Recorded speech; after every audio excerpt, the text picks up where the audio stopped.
8:10 पे हमने refund reissue की रिक्वेस्ट डाली। तारीख है 18/11/2023 और यहाँ पर हमारे पास मैसेज आ गया है 8:29 पर तारीख 18/11/2023 और जो हमारा एयू स्मॉल फाइनेंस का खाता नंबर है जिसका लास्ट का 6240 है उसमें हमारा रिफंड जो है 2840 रुपए क्रेडिट हो गया है। तो अगर आप मेरी बताई हुई इस मेथड से अपना रिफंड रीइश्यू करते हैं तो विद इन 10 मिनट आपका रिफंड जो है आपके खाते में क्रेडिट हो जाएगा। दोस्तों, आपकी इनकम टैक्स पोर्टल पर रजिस्टर्ड मेल आईडी पर कुछ इस तरीके का मेल आता है जिसमें लिखा रहता है your refund has been failed, please raise a refund reissue request, या फिर आपका जो मोबाइल नंबर रजिस्टर्ड है उस पर कुछ इस तरीके का मैसेज आता है जिसमें लिखा रहता है कि आपका जो बैंक अकाउंट का वैलिडेशन है वो फेल्ड हो गया है और अपने बैंक अकाउंट को दोबारा वैलिडेट कीजिए। या फिर आपकी मेल आईडी पर इस तरीके के मैसेज आते हैं जिसमें लिखा रहता है validate and nominate bank account on E filing portal, या तरीके के मैसेज आता है मेल आईडी पर जिसमें लिखा रहता है वैलिडेट एंड नॉमिनेट रिफंड आपके ई फाइलिंग पोर्टल पर, जिसमें लिखा रहता है कि अगर आपके बैंक अकाउंट में किसी भी प्रकार का आईएफएससी कोड में चेंज होता है या बैंक अकाउंट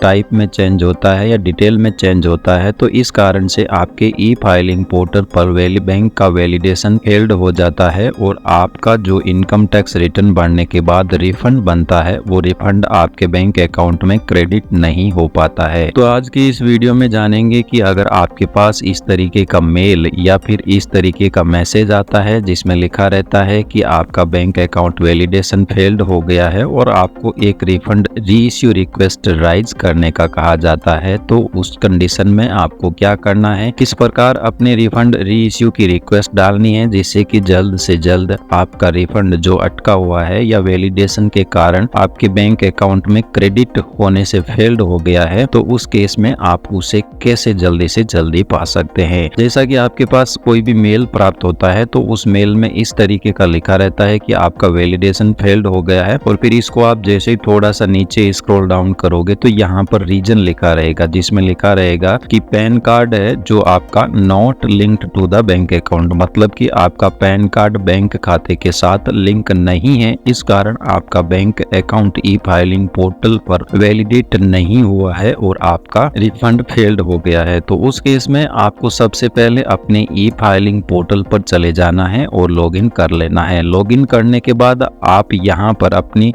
प्रोफाइल आइकन पर देखोगे माई प्रोफाइल सेक्शन, इस पर आपको क्लिक करना है। इसके बाद में आपकी प्रोफाइल के नीचे ऑप्शन रहेगा माई बैंक अकाउंट, इस ऑप्शन पर आप जैसे ही क्लिक करोगे तो यहाँ पर एडेड बैंक अकाउंट में आपका कोई भी बैंक अकाउंट ऐड नहीं है और आपने जो पहले आईटीआर भरते टाइम अपना बैंक अकाउंट ऐड किया था वो किसी कारण से फेल्ड हो गया है, इस वजह से आपका जो है रिफंड आ नहीं पाया और बैंक अकाउंट का वैलिडेशन फेल्ड हो गया है। तो आपको वापिस अपने बैंक अकाउंट को वैलिडेट करना है। बैंक अकाउंट को वापिस वैलिडेट करने के लिए जो आपका फेल्ड सेक्शन है, यहाँ पर फेल्ड सेक्शन के अंतर्गत जो ये 3 डॉट दिख रहे हैं आपकी बैंक अकाउंट के सामने, इन 3 डॉट पर क्लिक करके बीच वाला ऑप्शन रहेगा रीवैलिडेट का, इस ऑप्शन पर क्लिक करके यहाँ पर आपका बैंक अकाउंट नंबर, दोबारा कंफर्म बैंक अकाउंट नंबर, आपका अकाउंट किस प्रकार का है, सेविंग है, करंट है, यानी कि आपके अकाउंट का टाइप जो भी हो आपको सेलेक्ट करके यहाँ पर आपको करेक्ट अपना आईएफएससी कोड एंटर कर देना है। आईएफएससी कोड एंटर करने के बाद यहाँ पर ये नीचे पूछेगा nominate this bank account for refund, यानी कि आप अपना रिफंड इसी बैंक खाते में पाना चाहते हैं तो इसको आपको यस करना है और उसके बाद में इसको वैलिडेट कर देना है। जैसे ही आप इसको वैलिडेट करोगे तो यहाँ पर validation request is in process बताएगी। जब तक ये आपका बैंक अकाउंट वैलिडेशन सक्सेसफुली ना हो तब तक आपको रिफंड रीइश्यू की रिक्वेस्ट नहीं डालनी है, अदरवाइज आपका रिफंड काफी लंबे समय के लिए अटक सकता है। तो अगेन आपको वापस यहाँ पर डैशबोर्ड पर चले जाना है और फिर वापस यहाँ पर आपकी प्रोफाइल के नीचे रहेगा बैंक अकाउंट और इसके नीचे रहेगा अपडेट, इस ऑप्शन पर आपको क्लिक करना है। अगेन आपका आईएफएससी कोड यहाँ पर फेल्ड हो गया है। कई बार क्या होता है कि हमारा आईएफएससी कोड या पैन कार्ड रजिस्टर्ड होता है और आईएफएससी कोड भी करेक्ट होता है तभी भी ये इस टाइप की एरर आती है। तो अब आपको दूसरा बैंक अकाउंट कोई भी ऐड करना रहेगा तो यहाँ पर ऐड बैंक अकाउंट ऑप्शन पर क्लिक करना है और यहाँ पर आपको अकाउंट नंबर डालने हैं। उसके बाद में आपका अकाउंट टाइप यहाँ पर सेलेक्ट कर लेना है,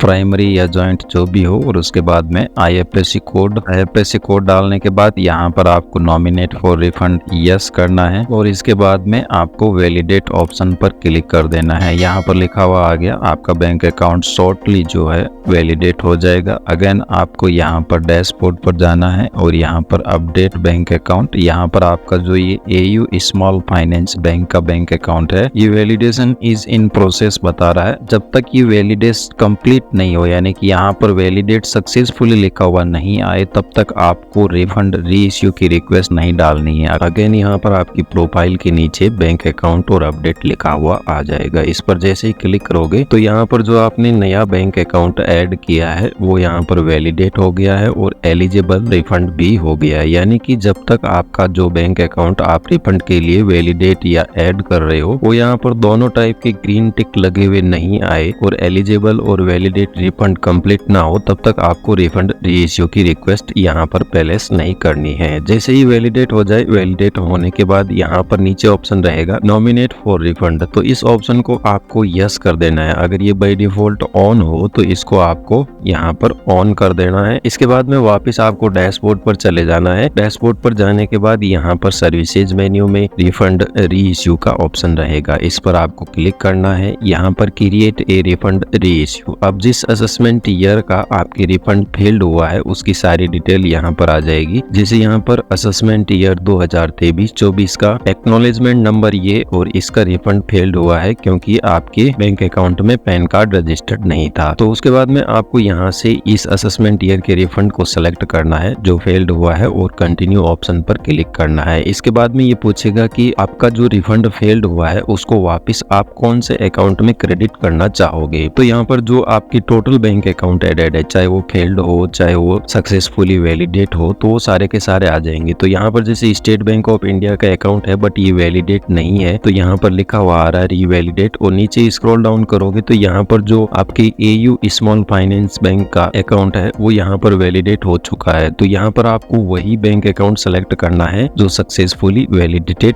हो। तो यहाँ पर AU स्मॉल फाइनेंस बैंक को हम यहाँ पर सिलेक्ट कर लेते हैं और प्रोसीड टू वेरिफिकेशन करना है। इसके बाद में आपको वापस रिफंड रीइश्यू की रिक्वेस्ट डालने के लिए आधार OTP से या आपके बैंक अकाउंट से या नेट बैंकिंग से, जिससे भी आपको सूटेबल मोड लगे उसके द्वारा यहाँ पर आपको रिफंड रीइश्यू की रिक्वेस्ट को ई-वेरीफाई कर देना है। तो हम यहाँ पर आधार OTP की रिक्वेस्ट के द्वारा इसको ई-वेरीफाई करेंगे, तो इस ऑप्शन को सेलेक्ट करके कंटिन्यू कर देना है और यहाँ पर जो आधार की टर्म्स एंड कंडीशन है उसको एक्सेप्ट करके जनरेट आधार OTP कर देना है। इसके बाद में आधार कार्ड में जो रजिस्टर्ड मोबाइल नंबर है उस पर एक OTP जाएगा, वो OTP आपको यहाँ पर एंटर करने के बाद वैलिडेट ऑप्शन पर क्लिक कर देना है। इसके बाद में अगर आपका आधार OTP सही होता है तो यहाँ पर आपकी रिफंड रीइश्यू की रिक्वेस्ट जो है सबमिटेड सक्सेसफुली आ जाएगी। इसको अगर आप यहाँ पर देखना चाहोगे तो नीचे ऑप्शन रहेगा व्यू रिफंड रीइश्यू रिक्वेस्ट। तो यहाँ पर जो आपने रिफंड रीइश्यू की रिक्वेस्ट सबमिट की है 18 नवंबर 2023 को, और आपके आगे असेसमेंट ईयर आएगा। अब यहाँ पर आप देखिए 8:10 पे हमने रिफंड रीइश्यू की रिक्वेस्ट डाली, तारीख है 18/11/2023